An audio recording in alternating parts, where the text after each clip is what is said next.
everybody, it's me, Anthony Couch, a guitarist on YouTube.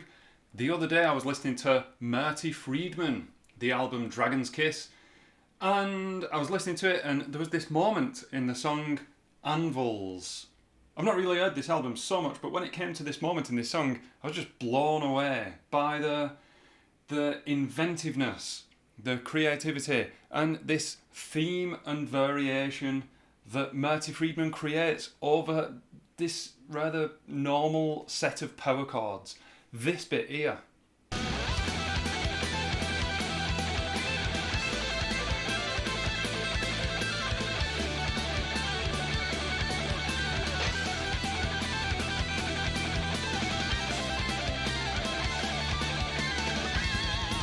But before we get going, I want to know down there, you know this is a perfect example of a shred instrumental album. I want to know, what is your entire favourite shred instrumental album? Let me know down there. The thing is, if you're here to learn how to play this lick, that's not what this video's for. There's tab websites, I'm sure. I worked this one out by ear, so I might be a little bit inaccurate, but today is all about analysing what is actually playing over these chords, which is always a good place to start, with the chords over this riff, under this lead playing. You can hear just some power chords, an E5 power chord, followed by an A power chord, then a D power chord, then back to an E power chord. Have you ever wondered why power chords are called 5 chords? Well, let's take an E5 up here on fret 7. That's note 1, and then if we just take the major scale, 1, 2, 3, 4, 5, and play the root note and that 5th note of the major scale over the top, that is now a 5th chord or a 5 chord, more popularly known as a power chord. Even though these are power chords though, we have to assume that we're in the key of E minor just because of the chords that there are, these chords here, because of those chords that fit together there from the key of E minor, those notes there and those power chords there, but then the lead playing that he's playing as well are also derived from the minor scale. So that is important because it comes in later on with this analysis. Anyway, moving on to the fun stuff. What is he playing over the top? Well, you heard it.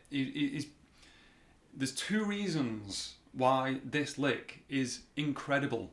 And the first reason is, as if you've been watching some of my other videos, if you take lessons with me, you know that I'm all about playing over chord changes and understanding not just noodling scales, that's okay, sounds good, but following chord progressions with your lead playing. That is exactly what Marty Friedman is doing over these power chords. So over that E power chord, you know, we can say that this is all in E minor, what he's playing over here.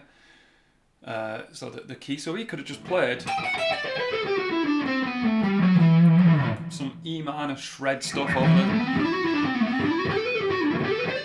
over everything, over all these chords, but he doesn't. He outlines the chord progression. Because that first thing that he plays sounds like this.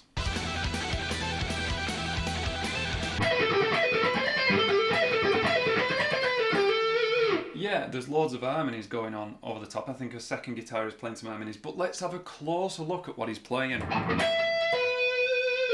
As far as I'm concerned, some of those notes, they're a bit less important than others. So what I mean to say is, those are the important ones.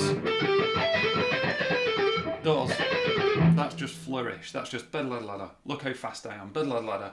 The more important notes are this note and this note.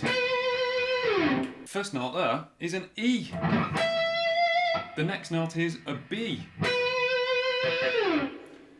E and B. Why are they important? Well, power chord. E and B. Playing those exact same notes in the lead playing, in the rhythm playing underneath. Just a big meaty power chord being outlined by those 2 notes.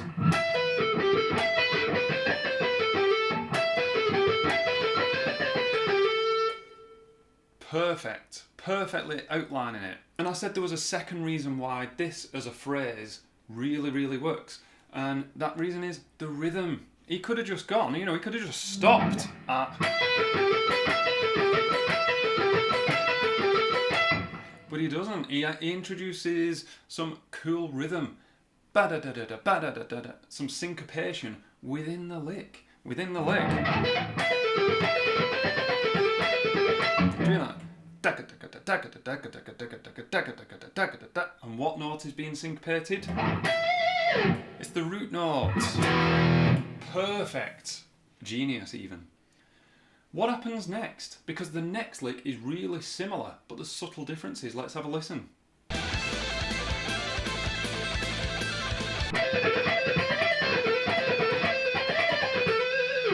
What's going on there? Because that starts on an E.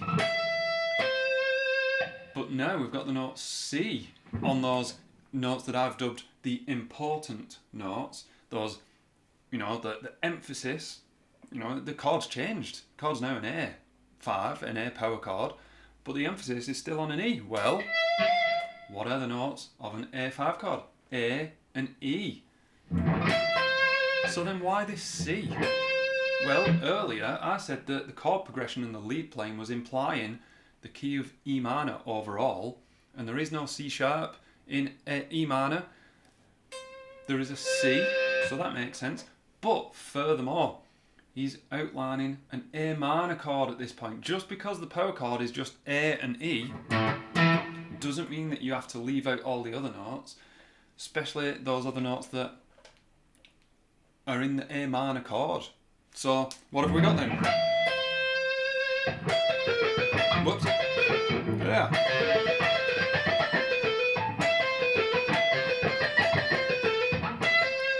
E and C. So he's just missing the root note. I mean, he gets the root note there, but that's in one of those super shreddy fast show-off bits, the little bit of in between. It's all about that emphasis. Got the syncopation in there again. Whoops. It's a tricky tongue twister for your fingers, a finger twister.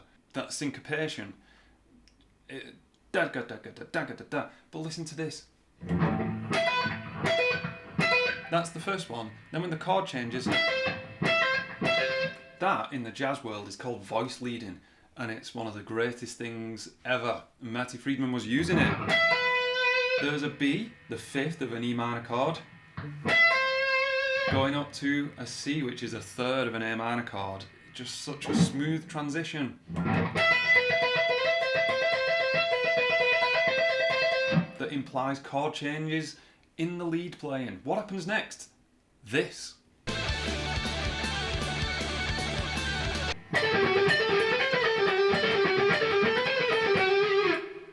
You're probably way ahead of me right now, because he's outlining chords again. What is the chord? Well, it's a D power chord.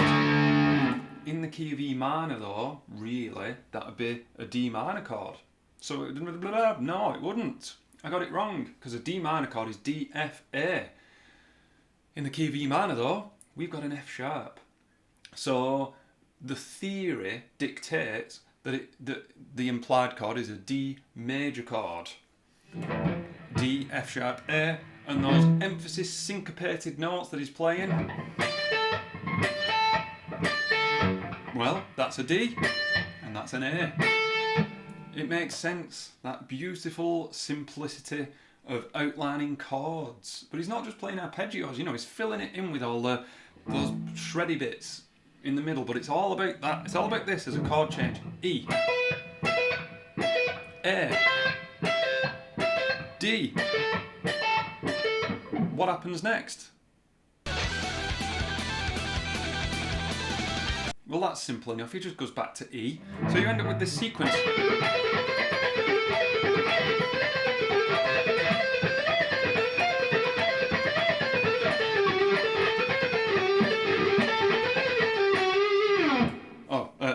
Back to E.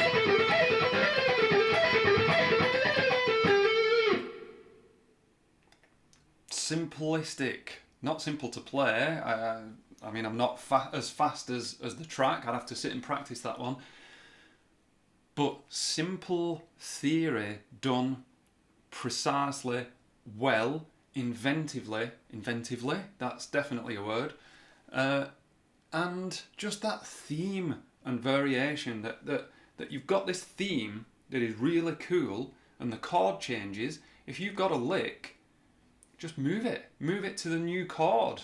That's, that buys you 4 bars worth of music at that point. So if you've got a really cool guitar lick, don't be frightened of moving it for the chord. It doesn't sound samey, it's not cheating. If Marty Friedman did it on this song, then you can do it in your next song as well. I love music theory and I love analysing this stuff. Don't forget to let me know what is your favourite shred instrumental album. I have been Anthony Couch, and I will see you in the next video.